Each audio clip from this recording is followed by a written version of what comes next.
I don't know why we all couldn't just let it be. We're looking for answers I don't want to see. Then why does it Hello everybody, welcome to It's Talky, where we talk a lot. Okay, not a whole lot compared to some podcasts, but a decent amount. Above average amounts. It's me, Tazrel, and I'm here with Scanner. Say hello to the people. Hello to the people. It's me, Scanner, and my pronouns are they, that. Yeah, my pronouns are he, they, depending on the weather. What is the weather currently? It's pretty nice. I got all the windows open except, here in the recording room. Can't let people hear birds. I see. It would be too pleasant. Yeah, we'll add some birdsong in post. Like Claire de Lune.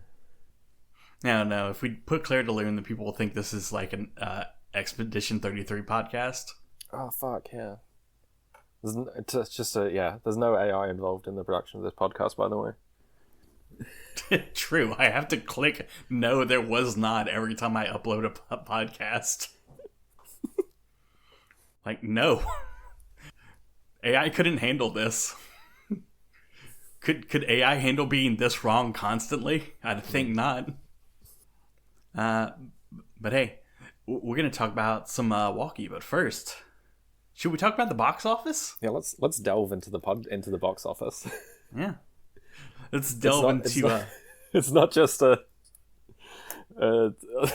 information about how successful movies are. It's a blah blah blah blah. I can't be bothered doing this bit. Yeah.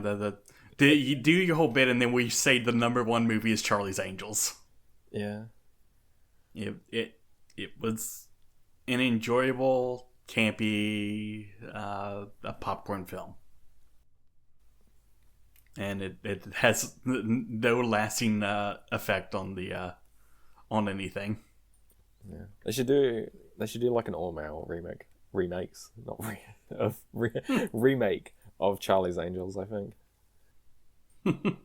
It's a bad idea. Sorry, I'm really fucking chatting shit to start with. Anyway, what else came out? The Legend of Bagger Vance. I don't know what that is. That's a DreamWorks movie? What the fuck is this? Yeah. It's one of the... so there's a golfer, and he's the thing's going bad, so the mystical caddy comes to help him. Is that mystical caddy played by Will Smith, perchance? Well, let's see. Yes. Oh. Yeah, it's directed by Robert Redford. He did some things. Also did going from Butch Cassidy and the Sundance Kid to this. That's so sad. Anyway, what else came out? Number 3 is Meet the Parents. It's not very good. There's Remember the Titans, Bring It On, and the golf movie. It was a hell of a time for sports films. We're finding out. Oh yeah. The Remember the Titans is number 4, and it will be in everyone's class that's taught by a football or gym teacher for the next 10 years. Mm-hmm. Whenever they don't feel like teaching that day. But yeah, we got like The Nutty Professor 2. Well, the first one was just like there was still so many ideas to explore. Yeah. This one explores his family more. Yeah, the rest of the clumps, which I suppose a clump is his last name. Yeah. That's quite nice. And another DreamWorks picture from before DreamWorks was only animated films, What Lies Beneath. How many fucking movies was DreamWorks putting out in these couple years? A pretty good number. Like they were kind of like a Touchstone pictures kind of thing. Okay.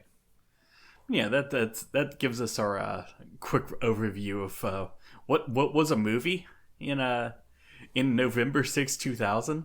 Yeah, there's really nothing like interesting here, I hate to say. Yeah, it's just these are the movies I would think were out during this time. Most interesting one is like Charlie's Angel because it's made of colors. Yeah. Well, all movies are made of colors. Oh yeah, black and white. Checkmate. Yeah, those are colors. What about blue? It's only got it has a single color. That's true. It does only have a single color. Fuck, you got me there. All movies except for blue.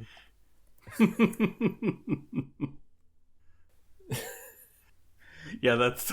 Let me pull out blue like people know what that is.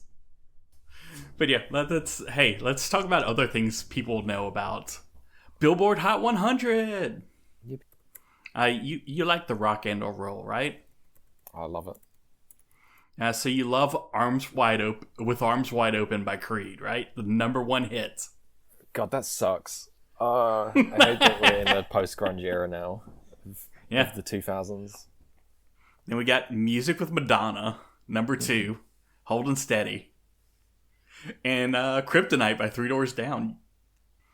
But hey, something I didn't have when I was just looking at the website. Greatest Gainer, Airplay. Oh, you can't be calling them that. You can't be calling Independent Women Part 1 by Destiny's Child the Greatest Gainer.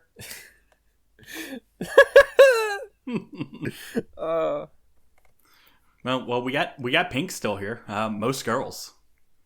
Most People girls love are Pink. listening to Pink, hence why it's on the Hot 100. Most girls and me. When you say the girls, can you include Tazerol? Yeah. Say the girls in Tazerol are listening to Pink.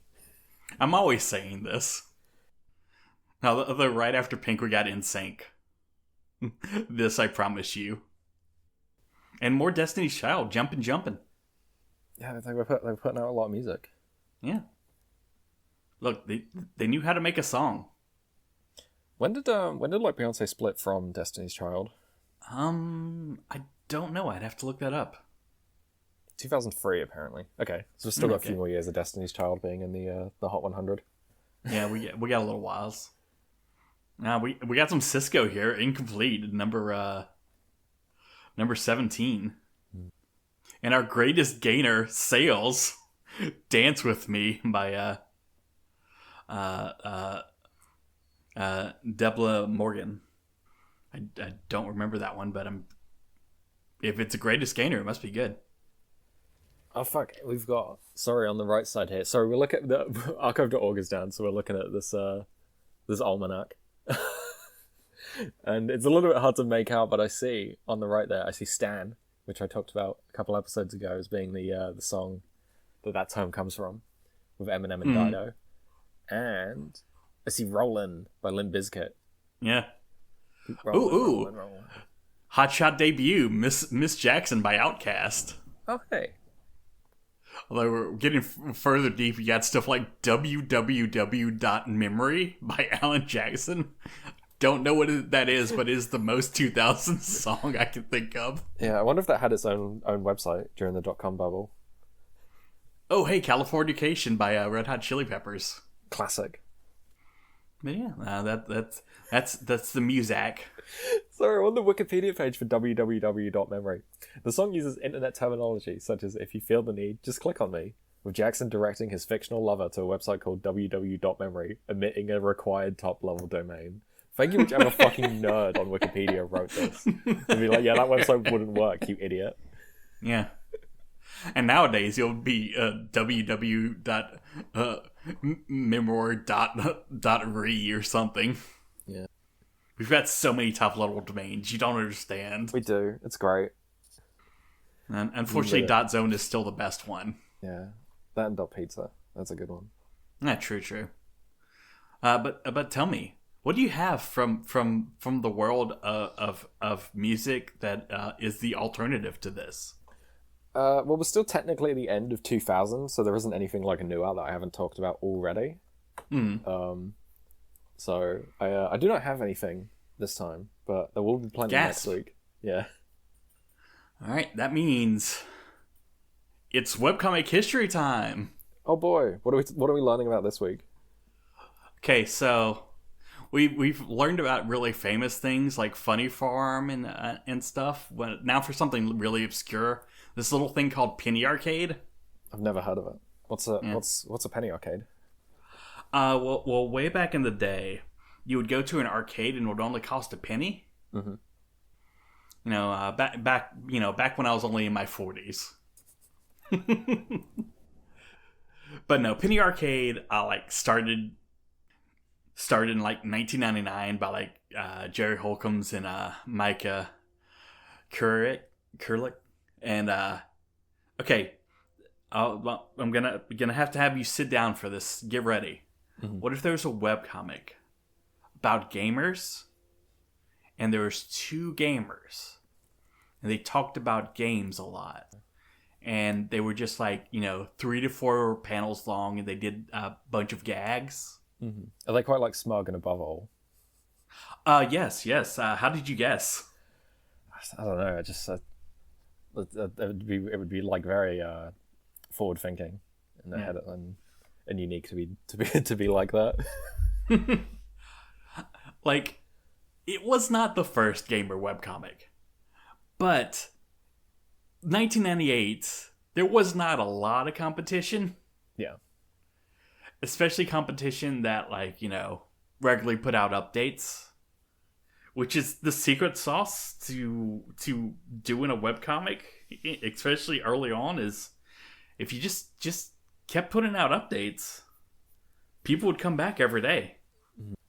And the great thing about games is there's so much news happening that you have enough material to make a comic every day. Yeah, and if there's no news, then you can just talk about something old. Yeah. There's a lot of news and there's a lot of history. Though let me tell you, reading some of the early stuff, it's real hard to tell what's new and what's old.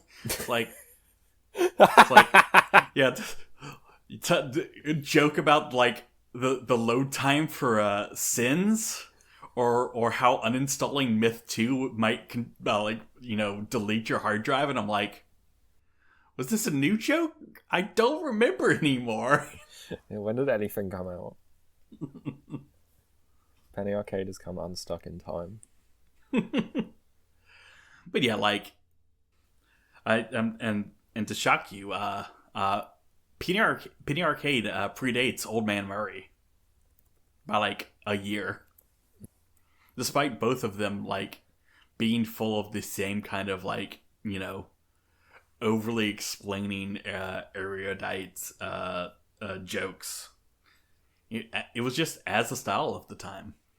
But yeah, most of it's gag-a-day stuff. You just do a joke, and every so often they'll just the what is called the dreaded continuity will come up.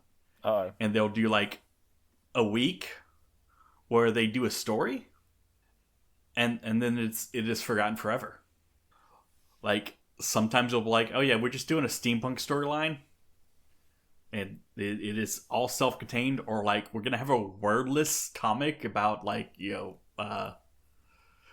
Taiko being a samurai going to a cave for 2 comics or 3 comics, and there's no joke. The joke is that we're putting a lot of effort into this, and those sprinkled in are kind of the spice that keeps people coming back to Penny Arcade a lot of times. Because it's oh yeah, I like when there's differences, when it's not the same thing every single time. I like contrast. Well, speaking of contrast, I guess we should talk about all the other things that are related to Penny Arcade. Yeah, there's a lot, and I bet most people aren't familiar with them, because I think there's one that people find out and go, oh, that makes sense.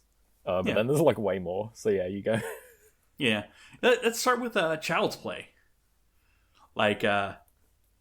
This was started as a charity event to give toys and stuff to kids in hospitals or cancer wards and stuff, as kind of a take that against Jack Thompson. Mm-hmm. It's no, games don't make people violent. Gamers are totally normal, well-adjusted people.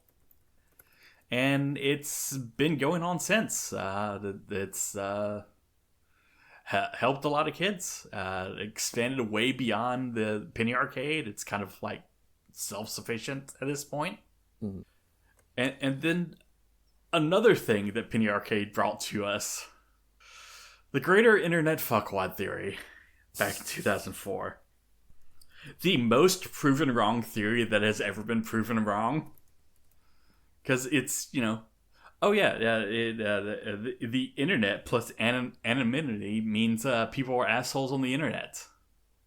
And now we live in a world where everybody's connected their online presence with their real legal name and their entire history from birth. And they're still jerks. Yeah, it turns out you didn't need to add anonymity and an audience to a normal person to turn them into a total fuckwad. You just needed to add an audience. Yeah. And sometimes you don't even need an audience. They just need to think that screaming into the void is fine. Yeah. But yeah, that's... And then 2004, Penny Arcade Expo. Is there a way to shorten might it? be... Yeah. There's a way to shorten it. PAX. You might have heard of it as PAX because nobody calls it Penny Arcade Expo and has not for the last decade. Yeah. Do they even show up at that anymore? Or is that also like entirely self-sufficient now? I mean, they don't show up at all of them. There's like 6 of them. That's true, yeah. There are like loads. They're all over the world. It's a global phenomenon. But yeah, it gets started like the creators are like, I want to get a bunch of nerds together and have some industry people do talks. Just like, And then the thing is, during this time period, 2004 to today o'clock, E3 started to die. And as E3 shrunk, there wasn't room for indie games or smaller game studios. So they were just desperate for a place to do some networking, show their stuff off, get some buzz. And hey, there's this Penny Arcade Expo that's right there. Let's just go do that one too. And slowly, steadily, Penny Arcade just kind of absorbed a lot of E3 to become the Gamescom of the US.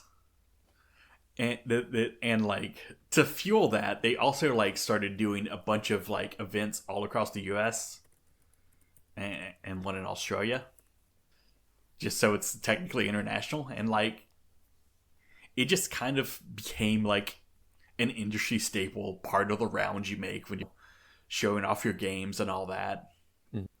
And it's happened for so long that nowadays people just look at you confused when you ask what PAX stands for. Yeah. It's got this weirdly tautological name where it's both an arcade and an expo. Well, there are games to play there. Yeah. As long as you stand in line for 7 hours. Just like E3. Just like E3. Well, these days you'll be standing in line forever outside of E3 waiting to play those games. Well, you go to the Tesla tunnel to get there quicker. Yeah. Someone who's been in a tent outside of E3 for the past 4 years, feel like, man, this is a hell of a wait. But yeah, let's talk about a comic related thing that they also did. So they have Penny Arcade TV, which is their YouTube channel, and they're like, let's do a reality / talent show to find a webcomic to put on Penny Arcade, and with a $15,000 prize. So that's what Strip Search is. It's a full on reality show that had a full season, and they actually narrowed it down, found the person, paid them, and put their stuff on Penny Arcade as co-promotion. That's pretty cool. It actually happened. I can't believe this wasn't a disaster like every other time someone on the internet tries to organize a TV show. Yeah.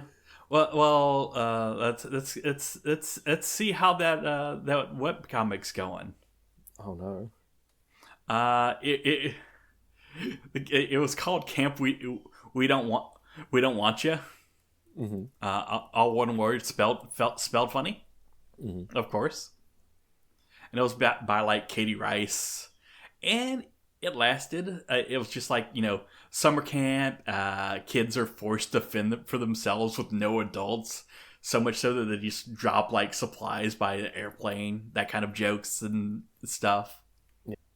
And it lasted until Katie Rice got a job directing the new Animaniacs.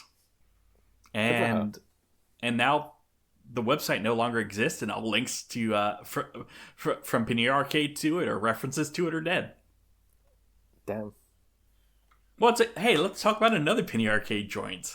The Trenches. Yeah, what's the Trenches? Sounds like fun.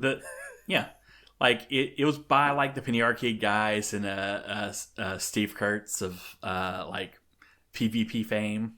We will have to get into him later in his comics, but not yet. And later on, they got replaced by like people from Strip Search. But like the premise was like the Trenches were like you would take some real story from actual testers, QA testers, and turn it into this like fictionalized QA storyline for the comic. Mm-hmm. And it just kind of petered out, went on hiatus in 2016, and now the website is dead, and all references to it on the Penny Arcade website are gone. I'm sensing a theme. Yeah. Well, and I think we gotta talk about the personalities and the controversies of the Penny Arcade guys too. Yeah. Oh, are they not like well adjusted? And well, it's start with something easy. 2010, Penny Arcades were gonna go on a show by Jesse Thorne for like national public. It's a national public radio show, and they were coming off like a 13-hour flight. Like there've been some miscommunication, and their times for the interview were off by an hour. Yeah. It had not been communicated correctly that the recording studio was in someone's house, and that these things happen. You get miscommunications. You have a bad interview.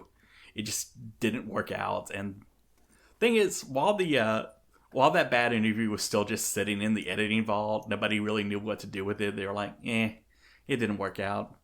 Penny Arcade did a comic about Jesse Thorne decapitating the Penny Arcade guys and eating their corpse. And then and below that was the blog post about how like actually it was a horrible thing and everything went wrong. Well, it's okay. It definitely isn't gonna get worse, right? Right? I bet not. Let me look at this. Oh, this academic paper. Hypermasculinity and Dickwolves, the contentious role of women in the new gaming public. Yeah. Yeah. So like Penny Arcade did a comic where they like were making fun of the fact that you would in an MMO or video game you were like, oh yeah, I only need to save 5 people from this horrible slavery thing, and that after you get your 5 people you just leave. Yeah. And decided to oh yeah, let's make this joke more edgy by having the rape in there, that the fact that the people you're saving are also not only getting beaten but also raped. Mm-hmm. Yeah, I mean the easiest way to make a joke funnier is to make it more violent. Yeah, and then people were like, "Hey, maybe don't do that." And they took that very well. Next day, they posted a comic about how actually our comics don't cause people to rape anyone. There's nothing wrong with our jokes, and people should feel bad for taking anything we say seriously. Yeah, fuck you, Jack Thompson, for saying that webcomics cause people to rape. It's okay. And then hey, next time when PAX was coming around, they made Team Dickwolf merch. Yeah, that doesn't seem like the right response then.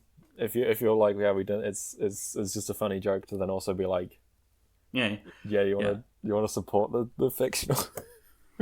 Yeah. So yeah, after doubling down, they tripled down. Yeah, always a good idea. Third time's And the charm. Then in like 2013, like they had pulled the merch at some point after like some pushback, and then 2013, they said, actually, we never should have pulled the merch. We never should have responded to any feedback.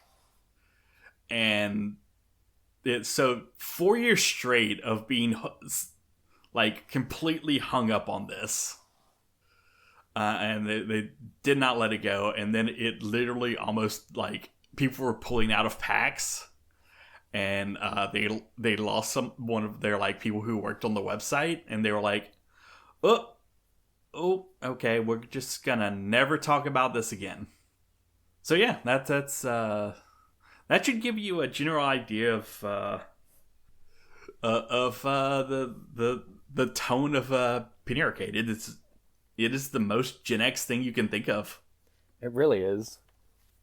We barely talked about the actual content of the like comic. We mostly talked about all this stuff surrounding it because Penny Arcade really more of an empire than it is a comic.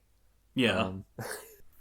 Yeah, I didn't even talk about the tie-in like comics that people paid to have their video game like in Penny Arcade. Yeah, they did comics for like Uncharted and Fallout 3, didn't they? That like then would like have references in those games to Penny Arcade. Yeah. Yeah, I didn't even talk about the Yowie, the current day Yowie. Yeah, should we explain that? Yeah, go ahead. So Telltale was a company that made video games, and the very first game they made was like a poker simulator. And then to like celebrate that and the various other games they made a game called Poker Night at the Inventory, which was a poker game in which the other people you played against were fictional characters. It was... I can never remember which way around Sam and Max is. Which one's the rabbit? Rabbit is Max. Yeah, it was Max from Sam and Max, which was a Telltale like series of games. Heavy from Team Fortress 2. Damn, I should have had this unlocked. I've played this game. Is that Strong Bad? Strong Bad from Homestar Runner, which God, we'll have to fucking talk about Homestar Runner, won't we? Luckily, that's not a comic, so we don't have to. Oh, okay, yeah. And then lastly, Tycho from Penny Arcade. Yeah. And this game was generally well received because it's a funny idea, which is what if these fictional characters bickered while playing poker. So it was so successful they made a sequel. And then Telltale don't exist anymore, kind of. So we're not getting a third one. But they did, I don't know who exactly released a remaster of it recently. Same people that have been doing the remasters for like Sam and Max. Okay, yeah, that makes sense. And I guess somehow like all the like teens on TikTok found out about this. And they've been really obsessed with Tycho and have been making yaoi of him. Yeah, that's not the only Telltale adjacent Penny Arcade thing. They also had a adventure game based on their Gaslight steampunk storyline that lasted for 2 episodes, and then the company kind of collapsed. But it's one of those that was happening a lot at the time too. Yeah. Also, webcomics don't have a good track record for video games. I can't think of one off the top of my head. Hive Stuck. Yeah, like I said, I can't think of one. But hey, that's. You got any other questions about the Penny or the arcade? Do I have any more questions or thoughts? Child's Play's cool. Yeah. It isn't true that gamers aren't violent and psychotic, because they are. But it's nice that they made a charity that does some good. Yeah, gamers just aren't more violent or psychotic than the average person. Yeah. The problem is that level's way higher than you want it to be. Yeah. You mentioned Old Man Murray, so I do have to bring this up because I'm never going to get another opportunity to on this show. The time to crate system. Oh yeah, classic. They came up with, which was them being sarcastic, as always. But it was their sort of joke way of rating a game, which is how long it took from starting it to seeing a crate or the crate's cylindrical cousin, the barrel, because that represented the point at which the developers had run out of ideas. It's a very funny like little article of just like going through various, mostly like shooters and stuff, and just like counting the amount of seconds, and it is always seconds that it takes to see a crate. Yeah. Hey, do you remember what the very last article of Old Man Murray put on their website? I do not know. What is it? It is in 2002. An article about how we've won the war in Afghanistan. Oh my god, I'm looking at this. America wins the war, 2002, 25th of January. Okay, yeah, we're gonna post this for people to read. This is incredible. For the kids who don't know, no, we didn't. Yeah, it did keep going for a little while, or forever, really. Yeah. Hey, eventually we pulled out, and our propped up puppet state lasted less time than it took for us to pull out. Yeah, and it is us because you weren't. The UK was also involved. Yeah, we were just kind of like on like America's leash for most of that war. Yeah. But fuck, man, what a stupid time that was. Luckily, America's not involved in any more wars in the Middle East, and the UK is not getting dragged along at all. I hate our fucking Prime Minister, man. I hate him so much. And this, I'm not even going to say his name because he might not last until the end of the week. There might be another one, and I'll hate him just as much. Don't worry. Next time the election happens, it's going to be between Reform and the Greens. Yeah. With both the Labour and Conservatives like distant fifth. Yeah, what a topsy-turvy time it is for UK politics. The two current main candidates of the parties that previously would get like a 1 seat each. So either you can vote for the same party, or you can vote for the like racist lunatics. Yeah, I know who I'm voting for. Lord Buckethead, gotcha. Yep, as always. He's the only... Well, it's Count Binface now. I'm so sorry. Yeah, because it turns out that he didn't actually own the rights to Lord Buckethead, and so he couldn't call himself that. But Count Binface is the only politician promising to abolish the House of Lords, so I have to vote for him on that account. Mm-hmm. All right. So hey, what happened this week on the Walky? That's a good question. Oh fuck, I have one more thing to say about Penny Arcade, which is, have you ever read the xkcd parody of it? If I have, I've forgotten.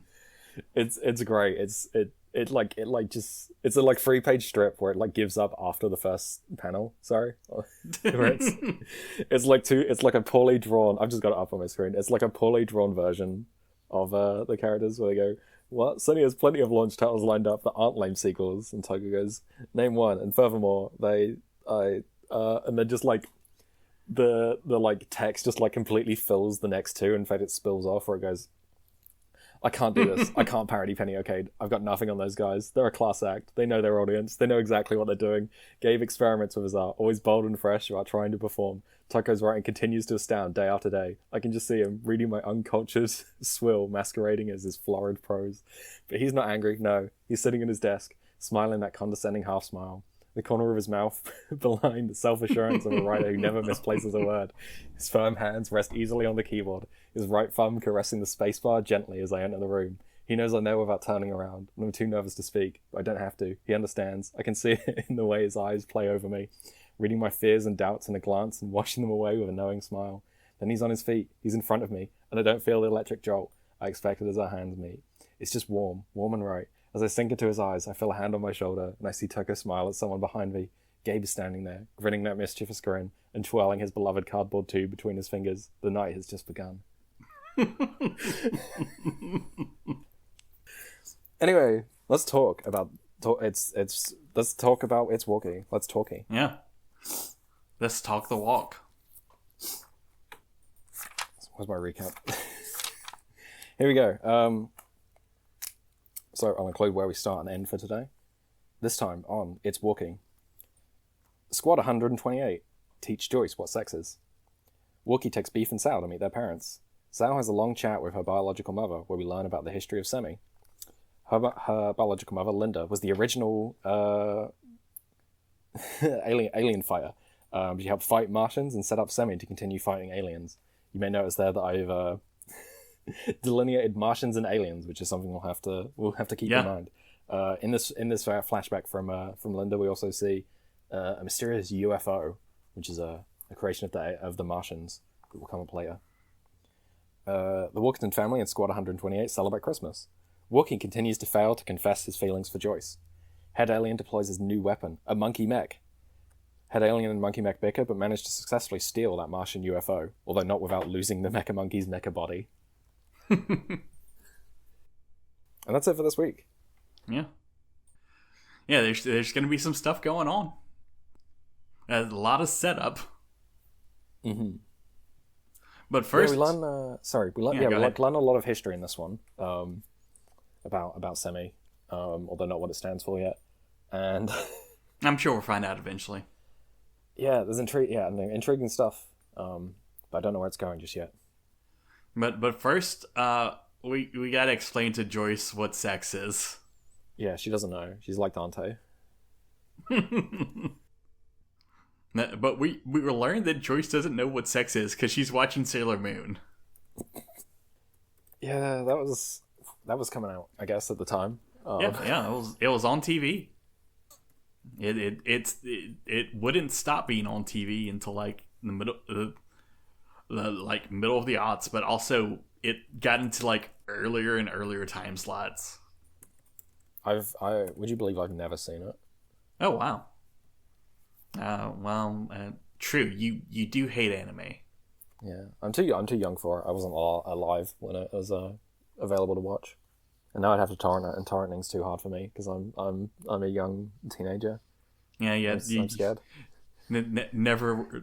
Never taught the joys of piracy. Yeah.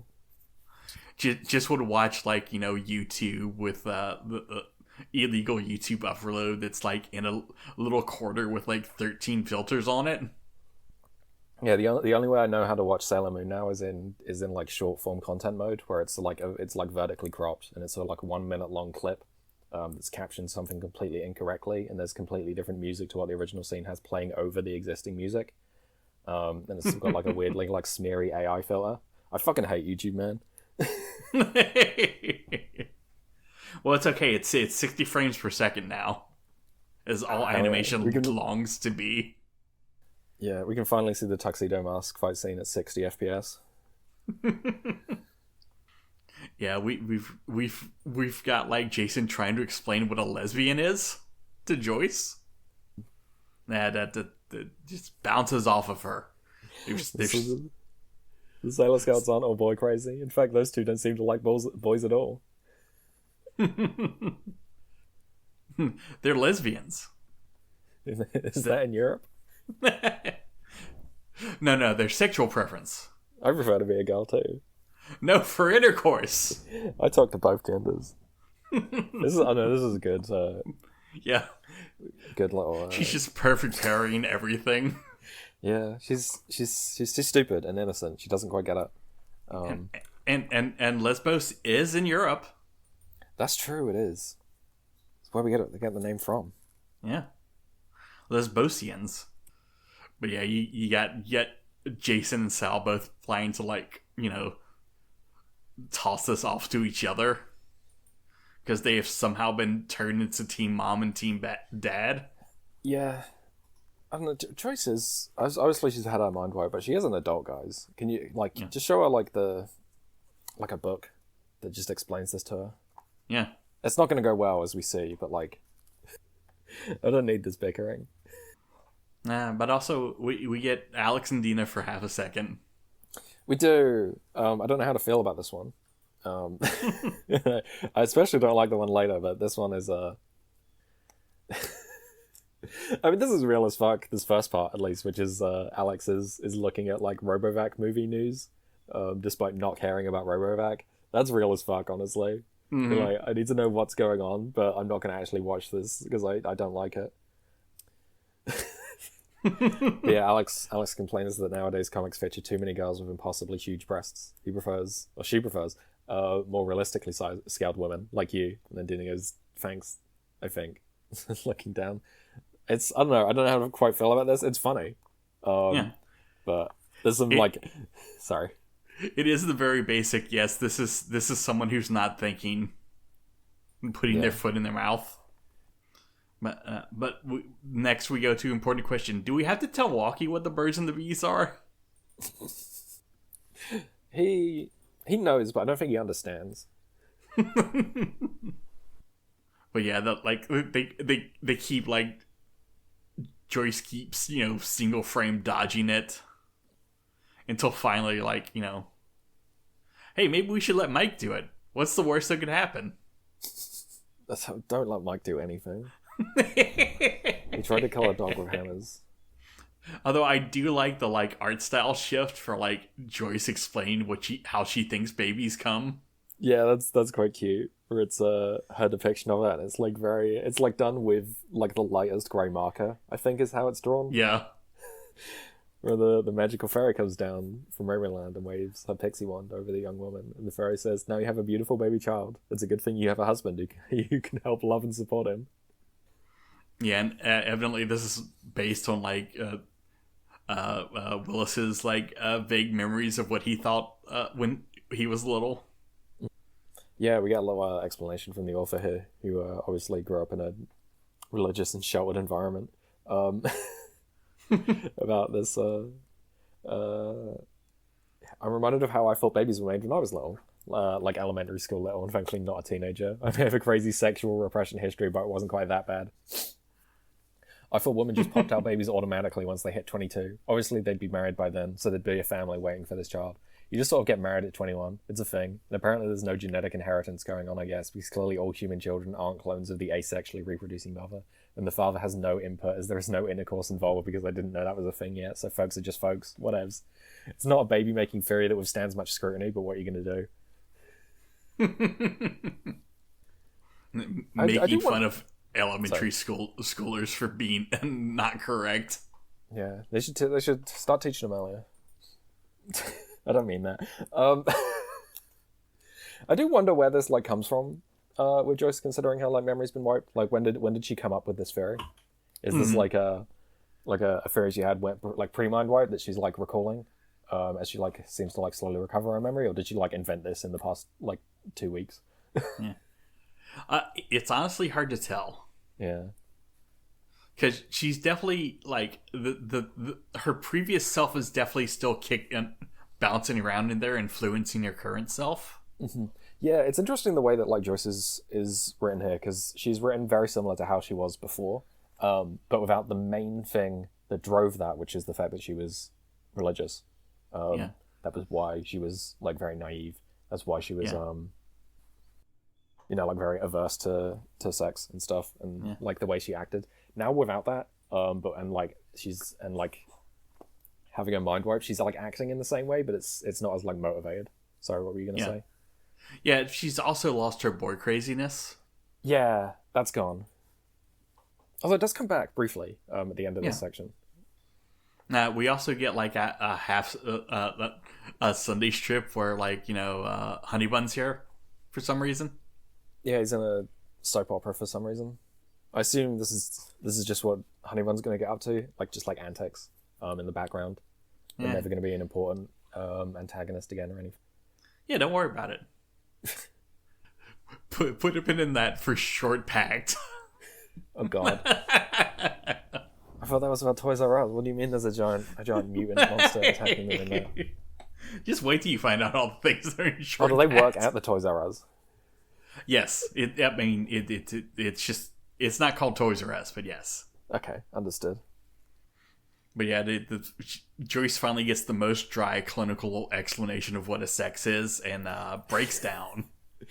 Yeah, I mean, it's funny the way they deliver this, which is it's just Walky holds up the book, the encyclopedia I alluded to earlier, and Sal and Jason just straightforwardly read out of it.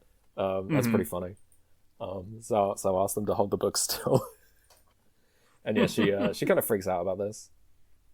Yeah, and Sal it goes to Talker and then just like, oh wait, I've got a bunch of problems myself. I just hide them better. And then it's like I also need to like have a breakdown on the dresser. Yeah, she goes to hide on a dresser, and I guess joins her up there mentally, if not geographically. Yeah. She also has to explain like how does the baby get out, and then Joyce has the normal reaction. I mean, no. It's a scary thing to learn. Yeah. It's even worse for the males. But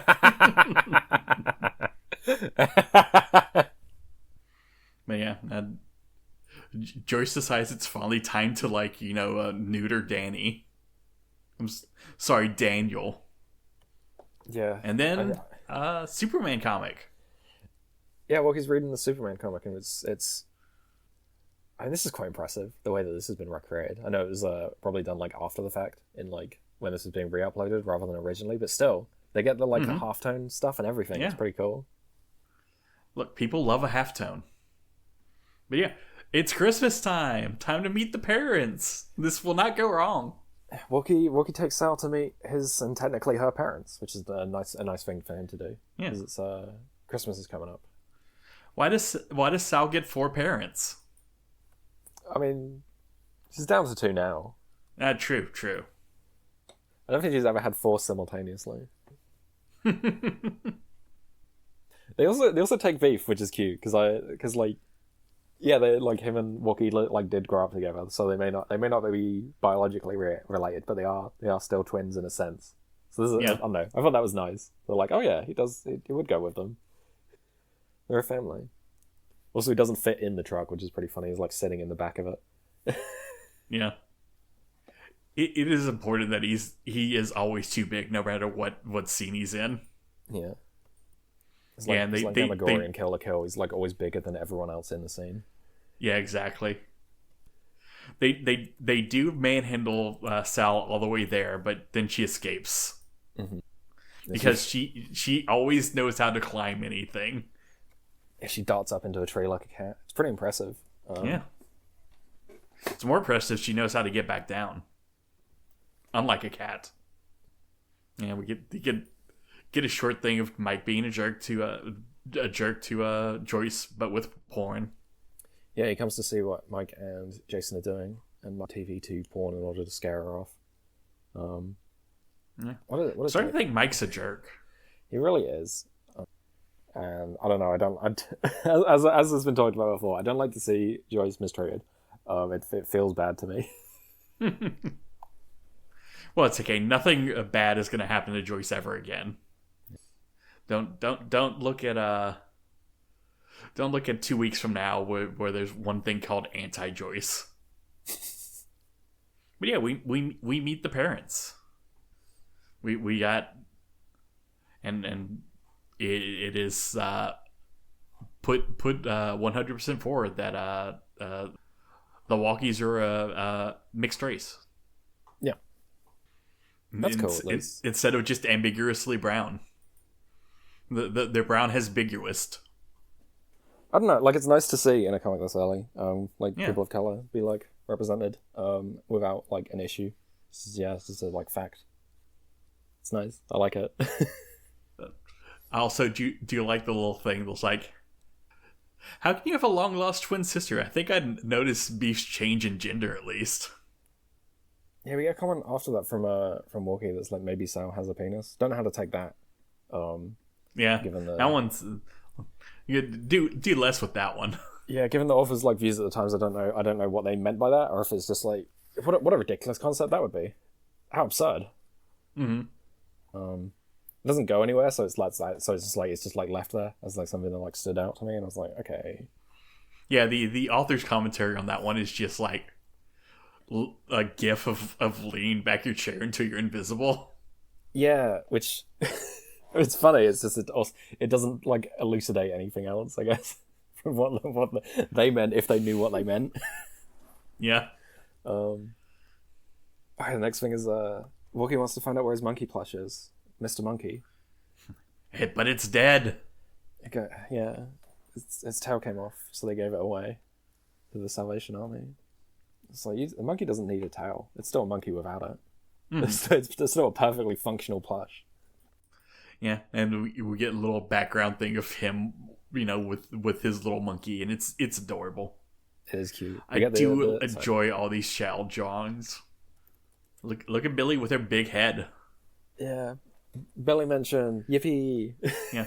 And Beef has always had his sunglasses surgically attached. Yeah, Beef is like similarly tiny here, but he does still have the sunglasses and the like high and tight haircut. Yeah. His look predates Duke Nukem. He didn't get it from Duke. Duke got it from him. That's not true. Great to inform you, Duke Nukem goes all the way back to like the very early Apogee. Oh fuck yeah, it does. Sorry, I always forget that Duke Nukem doesn't start with Duke Nukem 3D. It's like fucking ancient. Yeah. Yeah. It was a side-scrolling shooter.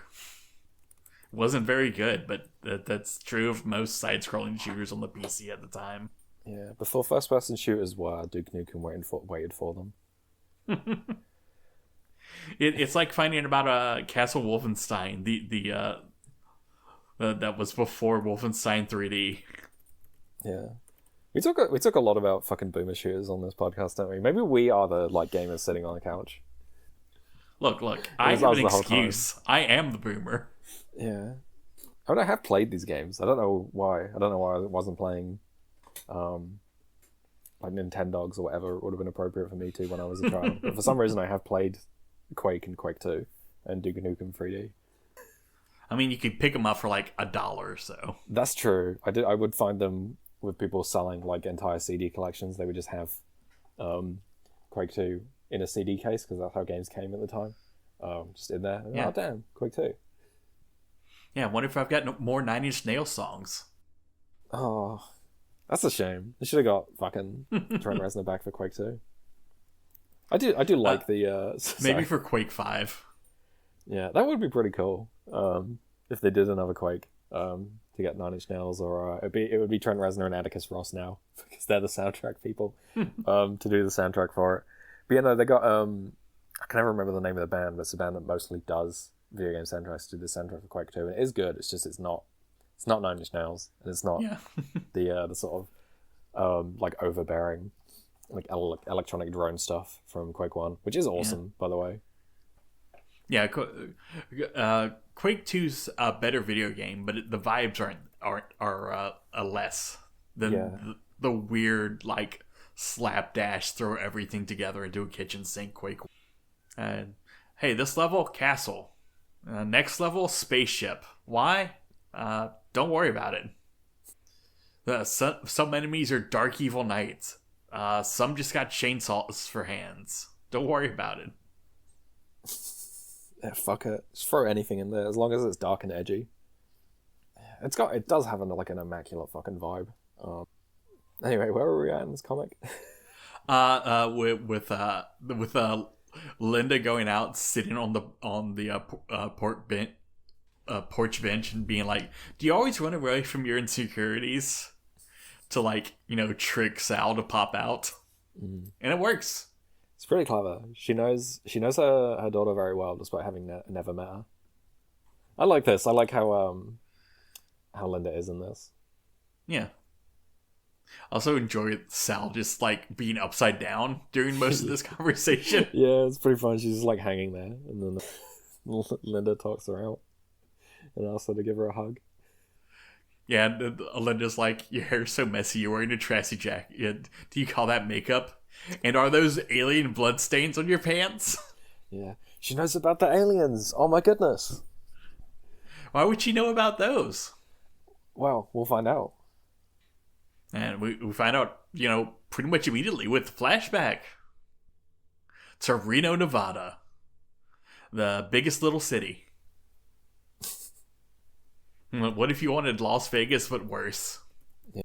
If you could imagine such a thing. What if it was only the off-strip casinos? But yeah, it's she's like in high school with their dad Anthony, and turns out got a little secret. Anthony's got a little secret with his dad stealing a fucking alien ship from Area 51. Yeah, it's a big like cartoon flying saucer, which is pretty cool to see. I always like when stuff with aliens just like commits and goes, yeah, fuck it, UFO. Yeah, it's the perfect hubcap. Yeah. Yeah, Anthony's dad shows up. Yeah, unfortunately, Head Alien also shows up. Yeah, in a little like flying car type ship. Yeah, his dumb little flying car scooter thing. Yeah, sorry, we are like struggling with this because it's like there's a lot of plot that happens here in terms of what we find out. Also, we find out Alien 51 is full of radiation, which is true, but mostly it's full of horrible chemicals from burn pits. Yeah. You still die by the time you're 50. Yeah. Just of something mysterious. Yeah. It's like a lucky dip. Or unlucky dip, rather. Yeah. But yeah, we find out that this alien saucer is not from the aliens. It's from the Martians, which are a different thing. Yeah. It is confusing then that the other aliens are just referred to as aliens and not like wherever they're from. I guess maybe we don't know where they're from, but even still I would have come up with a name just to clarify that we don't mean the other aliens. Well, you see, they're alien to the solar system. I don't know. Anyway. We'll keep going, find out what goes on with the aliens' head and otherwise. Yeah. Yeah, the head alien shows up. I assume it's the same head alien, right? Yeah. Which would make him 40 years old minimum. Yeah. You don't know how long aliens live. Yeah, I don't. I'm not. I mean, usually about 5 seconds on panel. Yeah, true. I'm just like wanted to like, is this the same guy, or is this like been going on for generations? But yeah, he shows up. He says the Martians crashed it, humans took it, you stole it, and now it's mine. Which is where we find out that the Martians are distinct from the aliens. Because I was just like, oh, is head alien from Mars? But no, they're separate things. Yeah. Then Anthony just whacks the flying car with a bat and causes it to crash. Yeah, alien technology really is just crap, huh? Yeah, it sure is. And the telekinesis doesn't work because they're stupid suits. Yeah, and now that there's a fight, Linda has to show up and join the fight. She really is a Sal. True.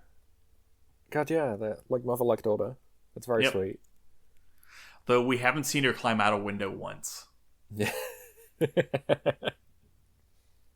But as a result of this, Anthony and her became what you would call the first semi-agents before such a thing existed. We get a cool shot of them, back to back, holding guns. Yeah. Linda's in like a skin tight stealth suit, like Raiden. And Anthony's in pantsuits.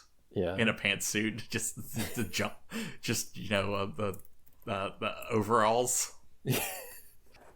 Coveralls. Yeah. The next panel. Those years were all glamour, fancy cars, exotic locales, thrilling adventures, and then it's the little panel of like a car going around a road on a cliffside. So I guess they were like up to James Bond type stuff. Yeah. Is the thing that's being invoked here, except instead of Blofeld, they're fighting aliens and Martians. Yeah. Also, we find the original David Powers. Mm-hmm. Did not originally have a last name. Yeah, they're given that post facto by the author because they're like, yeah, that was probably a Austin Powers reference, which does complete the James Bondness of this. Actually, it's an easy thing to parody because it's just sort of absurd on the face of it.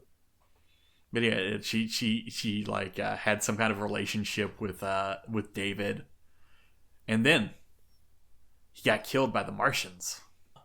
So she did what any normal person would do and genocided all the Martians while wearing a strip of his bloody yellow shirt.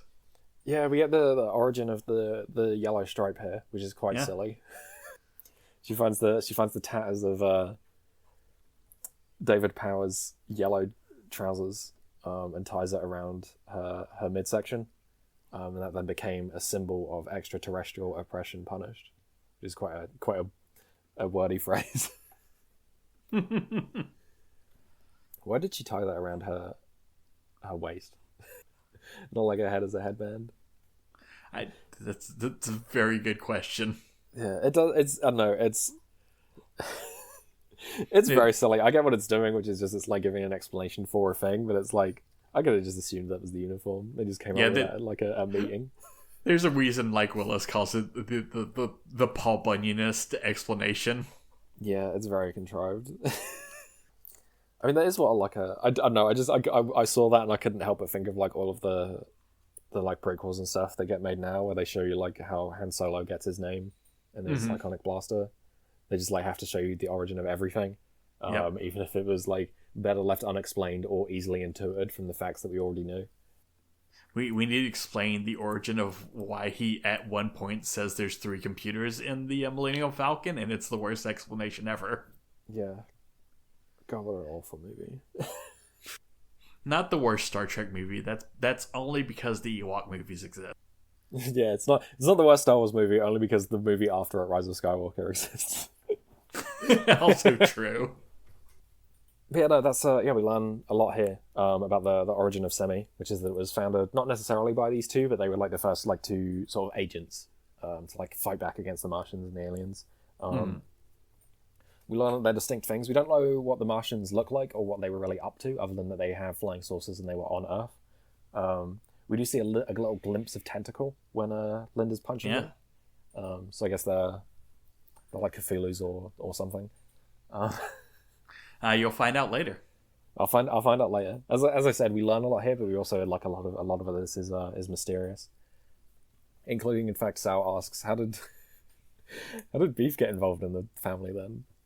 Like, where the fuck did he come from? And Linda's like, if I tell you everything now, you don't have a reason to come down to see me later. That's cute.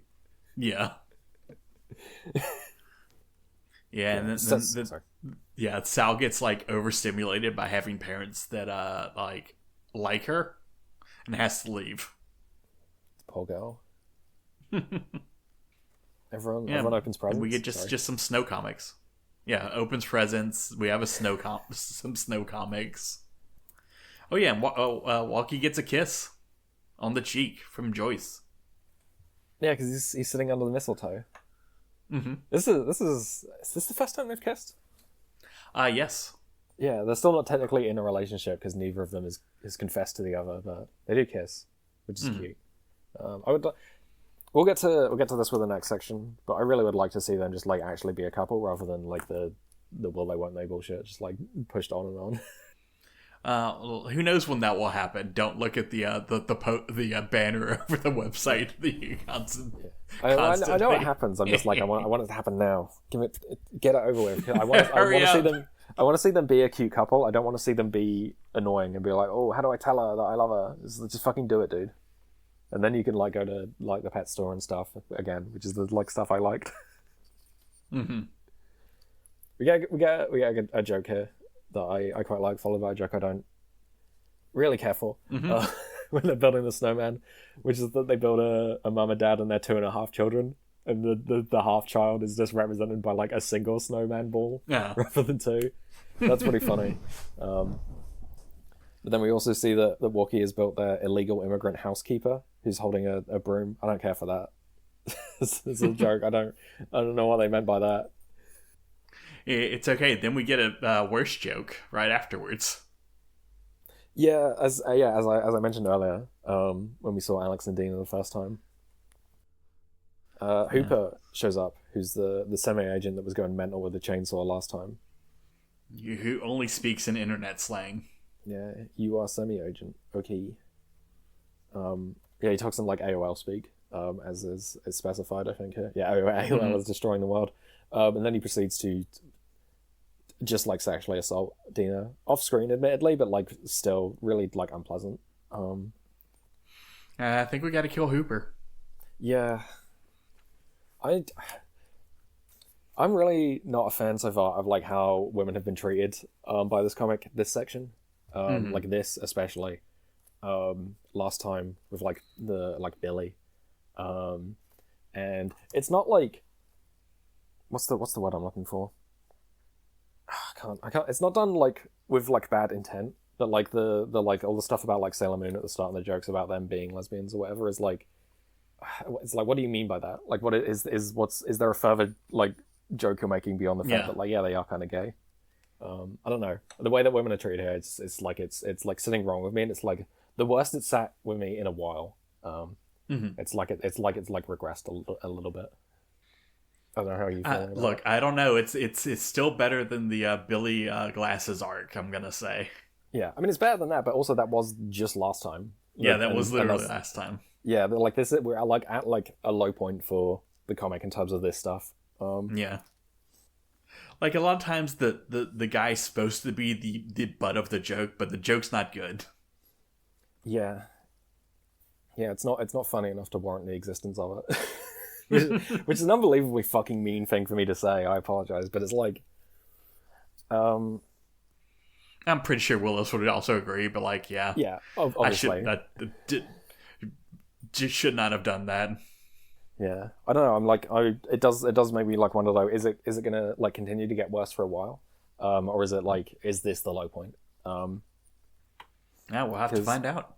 Yeah, I don't know. Like I've talked about this before of like the little glimpses of the author's like politics leaking through, and none of this stuff is like especially political, at least not directly. Like it's Bill Clinton isn't here, but I guess it is indicative of something going on with them at the time in 2000.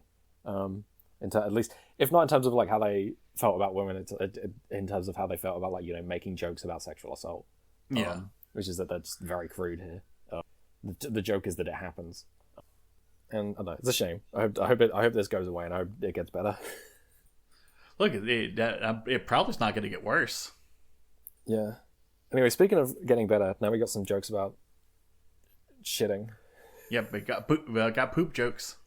Yep. More Walky being gross. Yeah. More him shitting, and then more him not confessing his feelings to Joyce.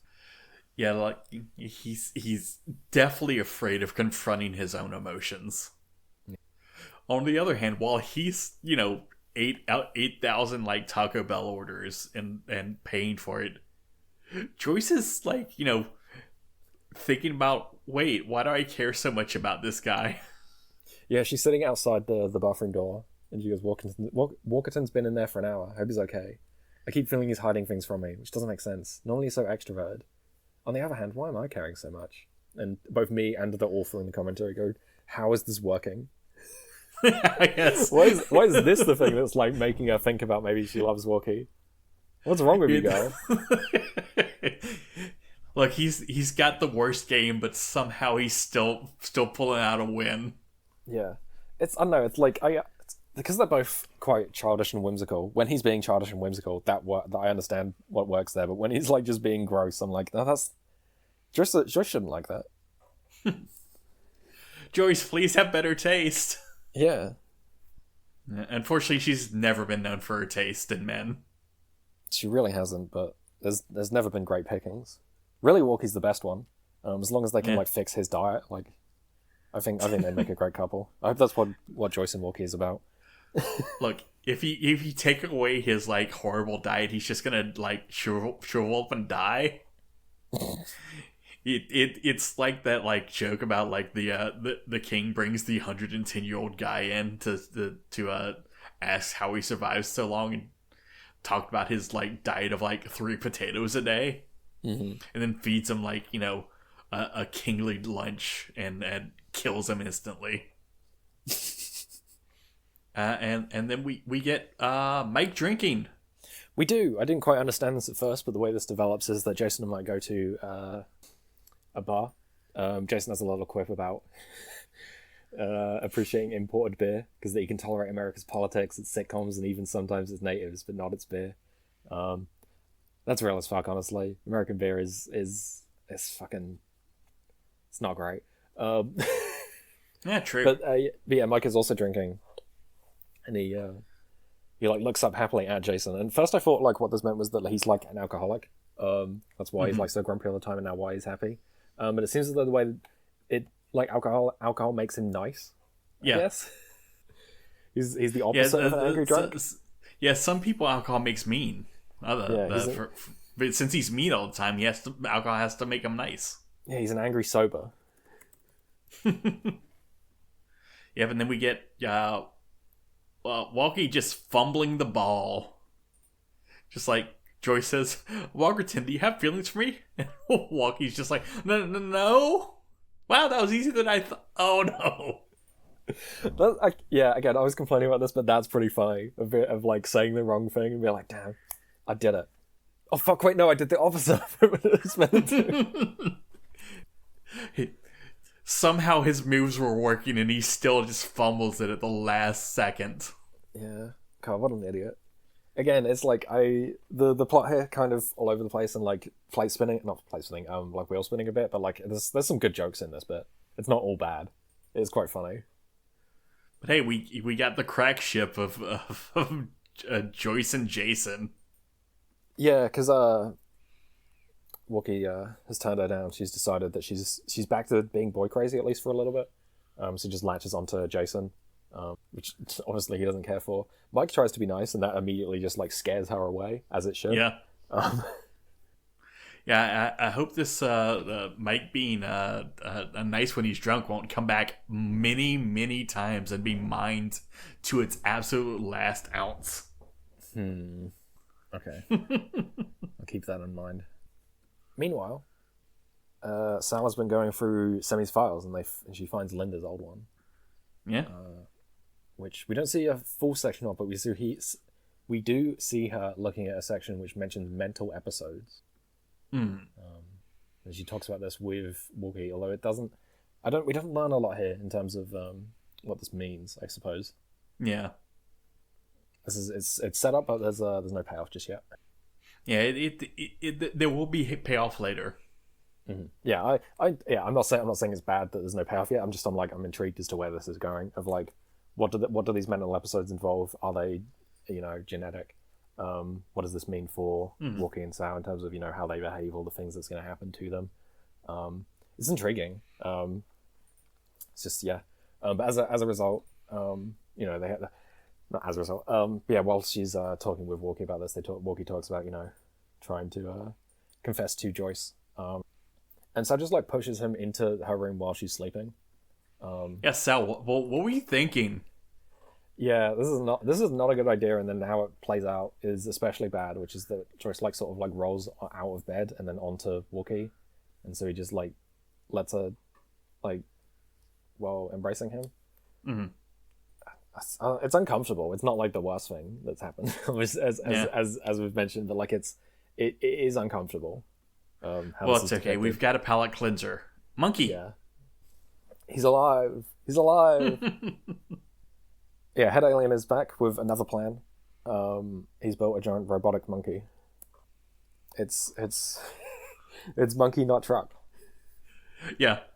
Which is very specifically 100% based off like what Willis drew in the 5th grade, including all the parts that don't make sense.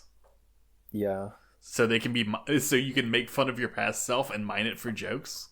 Yeah, we've got more stuff here that's just like being recycled from like ideas he had when he was a child. It's like ridiculous and stupid. But it is quite funny the fact that like it. Because it's just like doing it directly. He has a fucking like cannon pointing vertically out of his head. We'll include this image in the notes. That's the he's got like guns that go over where his elbows would articulate. Yeah. Also, there's just a little jail in his tummy. Yeah, it's a tummy prison. This, it's the issue I talked about last time of like I don't know how seriously to take this, but I think this bit of like what if I redrew something from when I was a child and pointed out how stupid it is funny. The fact that like Mecha Monkey or Monkey Master, as his name is given, seems to hate his stupid body. Yeah, how useless it is. The fact that he can't turn his head. Yeah, somehow the multiple story tall robotic monkey with a jail in his tummy is the straight man in this relationship. Yeah, there's a lot of bickering between him and Head Alien. And it's fun. Yeah. I did put in my notes that like what this reminded me of is like when seeing the like Willis's old childhood drawings is the fucking like Maddox thing of like making fun of kids' drawings on his old website. Do you remember any idea what I'm talking about? Oh yeah. That's just okay. For people who don't know, Maddox was a guy who was known for being very acerbic on the internet. God knows what he's up to now. I assume not good. I assume he has very bad politics. But he had a section on his website, thebestpageintheuniverse.net, where he would just look at kids' drawings that were sent in and give them Fs, as if he was like an art teacher. It's so mean. I kind of love it. Even if it's like very of its time humor of like, kids are stupid, huh? I'm better than them. Yeah, aren't I a huge jerk for being mean to children? Yeah. Yeah, that was basically his bit, is like, what if I played up how much of a jerk I was? And then it's like, oh, he's not playing it up. Yes, sadly, it turns out you become what you pretend to be. I do enjoy the comic that's got 186 days since the last security breach, and the wall explodes. It's not a like unique bit, but it's always a good bit. Yeah, Dina changes it back to 0. Yeah, Professor Doc or Doc Professor, I can never remember which round it is, gets captured by one of the aliens. Professor Doc. Yeah. And he even says Great Scott. He does. We get we get Monkey Master attacking Semi, mostly just by smashing it because the cannons aren't really of any use.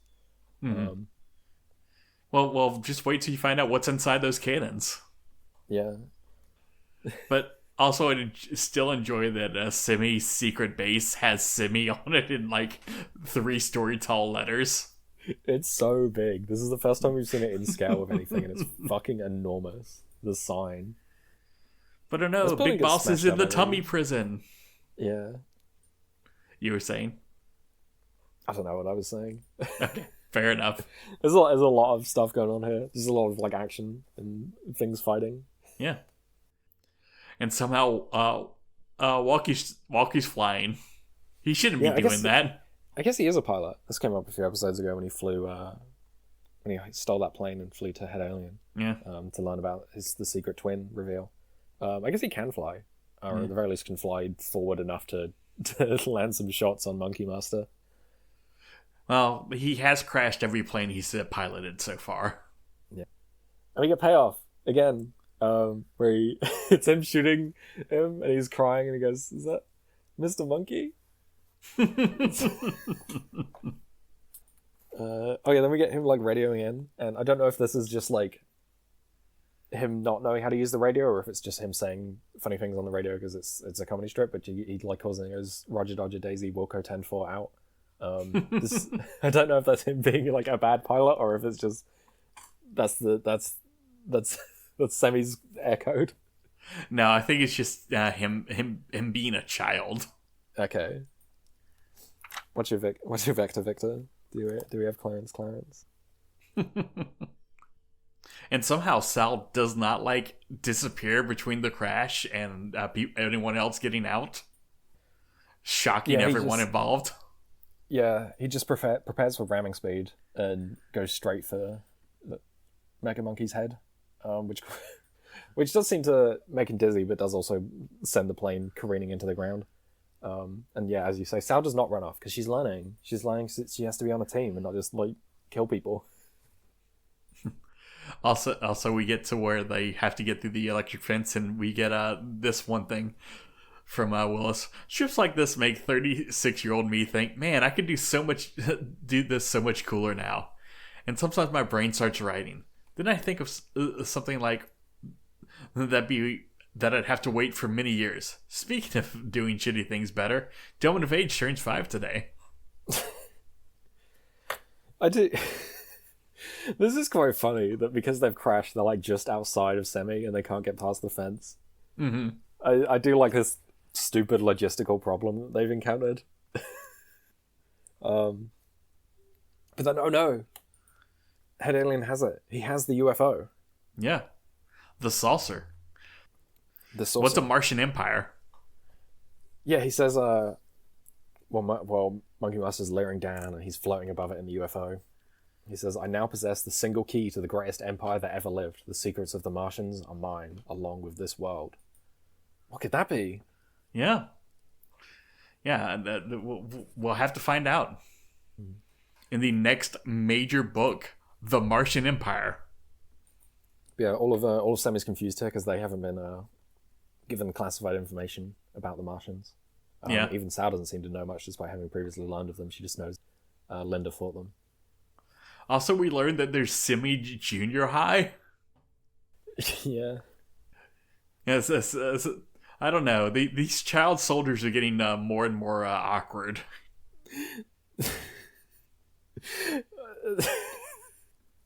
Yeah, sorry, it's just a funny concept. I don't have anything to say. I have a question. Should we read the post under the No Sal priorities strip, where she has where she runs past Dina, trying to prioritize things?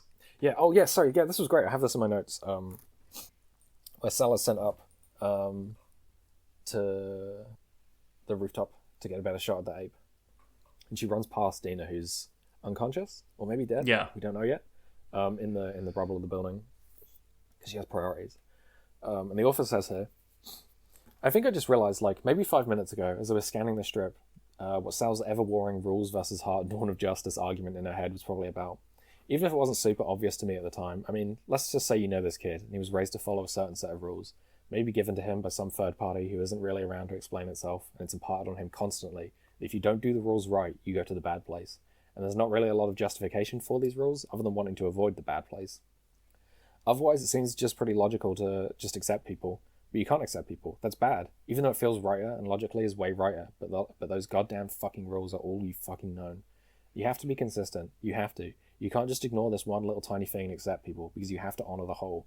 By accepting people, you're being weak. You're allowing this crack in your resolve. You have to be strong. You have to be strong and be an asshole, or everything falls apart. So what I think I'm saying is that in the strip, Dina represents gay marriage? Question mark, question mark, question mark, question mark. Yeah, I mean, this is interesting. This is like something we talked about before, is the author's religion at the time that they moved away from. Mm-hmm. I don't know. I really appreciate this little like insight into their mindset at the time. It's quite sad, obviously, but I don't know. I appreciate it. Yeah, it's nice to get like a deeper view into things. Yeah, I would like to see more of this deeper view represented in the comic. I wonder if that's gonna be a thing as we go forward, and as we get to like the author of this time and the author of who wrote this. Yeah, they will get closer together, although they are still. I mean, thanks to this being like a moment in time when this was written. Eventually, we will catch up with 2015. Mm-hmm. I don't think we will ever catch up with current day Willis. They draw so many comics. You have to understand. They really do. There's so much coming of age. It's scary. Yeah, I don't know. This is a very sweet thing to write. It's very evocatively written in terms of like the mindset, the religion, and the very sort of reactionary and like bigoted views of American Christianity like instills on you. Yeah. Yeah, I don't know much to say besides like that sucks. I'm sorry, man. I'm sorry you went through that. Yeah, sorry that happened to you. Back to the comic. Joyce just like uses her dumb big gun to shoot the flying saucer. Yeah, which doesn't destroy it, but doesn't knock it. Sorry. Yeah. It turns out it's not gun proof. Yeah. It doesn't blow it up, but it doesn't knock it into Monkey Master's like upwards pointing head cannon. So it's sort of stuck on there. Mm-hmm. Which Squad 128 uses an opportunity to climb up Monkey Master. Yeah. They shadow of the Colossus him, and we find out that his arm cannons are full of monkeys. They shoot monkeys. I don't know what Head Alien was thinking with that one. What was he thinking? Yeah. I think he was thinking it'd be pretty funny. Yeah, I mean, I don't really want funny in my taking over the world plan. I want to just get it out of the way. No funny business. Yeah, that's why you'll never be a head alien. That's true. I'd be a very boring antagonist. Yeah, because I'd just win. Yeah, you would never gloat. You'd never like set up long-ranging plans just to like be mean to your enemies and watch them have a mental breakdown. Yeah. You just be like, oh, I'm just gonna shoot them in the head. Yeah. You wouldn't even make them shoot their own boyfriend in the head.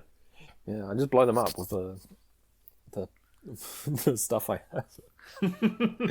Anyway, yeah. Sorry. Yeah, that'd be a bad villain plan. Nope, everybody'd be like, yeah, we're kicking you out of the villains league. I'd be a terrible member of the Guild of Calamitous Intent. Like, Zero panaz. Yeah, I'd be a level 0 or whatever it is. I forget which way around it is. But hey, we get Monkey Master ordered to destroy Denver. Yeah, that's pretty funny. It's very fucking a tri-state area from Phineas and Ferb type scope of destruction. But it turns out they got bombs.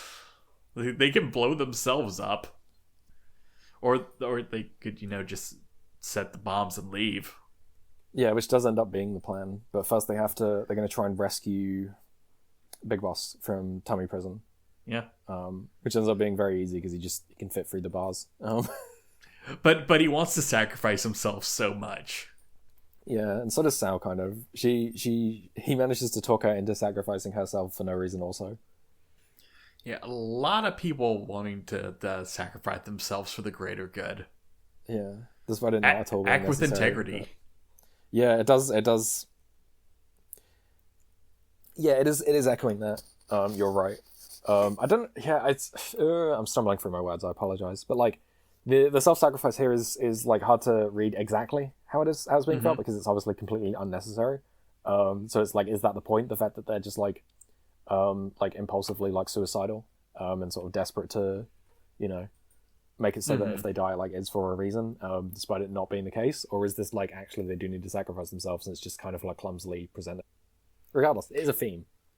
Yeah. But yeah, then they just set the bombs and blow up Monkey Master's body. Yeah, because they could have just done that. Yeah, they do a decapitation strike, literally. But sadly, that means a Monkey Master's head and the saucer both get away. Yeah, because the saucer is able to just lift his head up after being blown off, so they manage to escape. I assume Monkey Master will continue to come back, perhaps given a better, more functional body, or perhaps just put on wheels and he's rolled around. Or maybe he just remains stuck on the UFO forever. Who knows? Yeah, we'll find out. Yeah. But yeah, that brings us to the close of this little section. Yeah. We've hit the end of the first arc-ish. Oh, is it? Yeah. The next big arc is going to be like the Martian Empire. So understood. Oh yeah, I can see the Martian Empire. Yeah, it's delineated in there. Okay, exciting! I can't wait to see where that goes. Yeah. I wonder if that'll be like a flashback to when Sammy was fighting the Martians in the past, or if it'll be like the Martians are back. Who knows? We'll see. Yeah, we'll find out. So I guess I'm gonna have to explain Melon Pool. Yeah, I did see that in there. I don't know what Melon Pool is, so it'll be good to have it explained to me.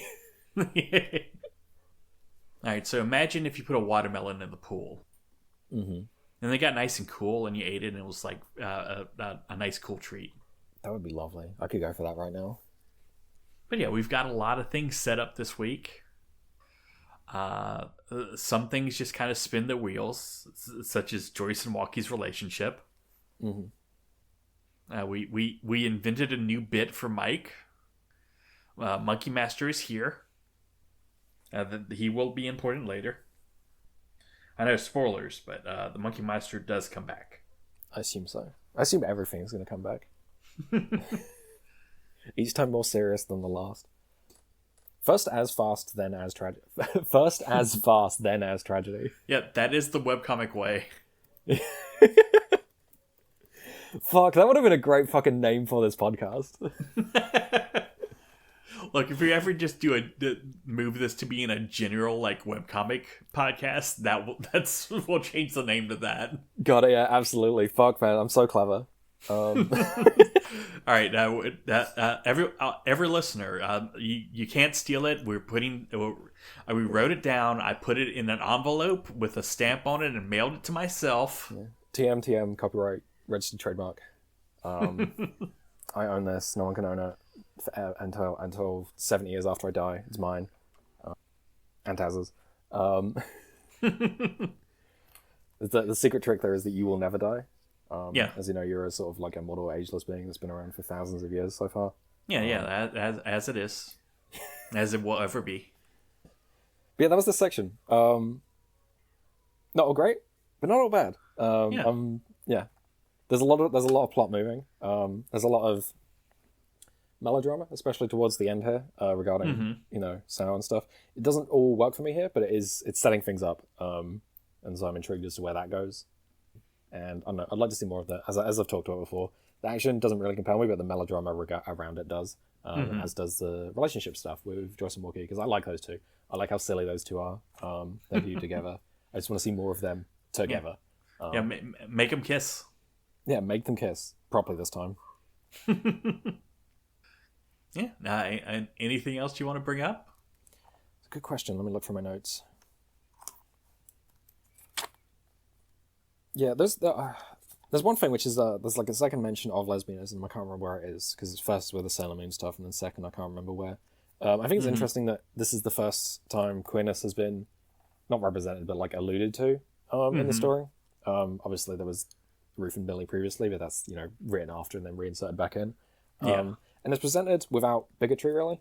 It's just stated to exist. So I don't know. I would like to see more queerness. Even if it's presented badly, because that means it can then change how it's presented. So yeah, I'm intrigued to see if that'll come into the story more, if it'll just continue to be a thing that's mentioned, because it's funny that gay people exist. Look, eventually Leslie Beans is going to show up. Yeah, I'm not joking. That's her name. Fuck off. I just look Leslie Bean on the Coming of Age on fandom. What is this? Oh, okay, they're in short packed. Okay, closing this tab so I'm not spoiled. Yep. Look, you're just jealous you couldn't think of that name. Anyway, did you have more to say about this section of the comic? No, I think I covered most everything. So let's do our what should we recommend to people this week? That's a good question. You go first. All right. I'm gonna recommend a little comic called Vatu. Yeah. It's about a nomadic little alien guy who's born on the great grass sea on the edge of an ever expanding settled empire, and how he has to deal with the encroachment of imperialism and colonialism into his little world. And it's set in this very fantastical, no humans fantasy setting. So what have you brought to the class? I'm going to recommend, since I mentioned queerness, I'm going to recommend Remy Boydell and Michelle Perez's graphic novel, The Pervert, which is published through Image Comics. It's not currently available for sale, so I don't know how I'm going to link this. I'll put like a pirate link or something. The Pervert is about a transgender sex worker. It's very good. It's very grim at times. It's very honest and stark with how it depicts it.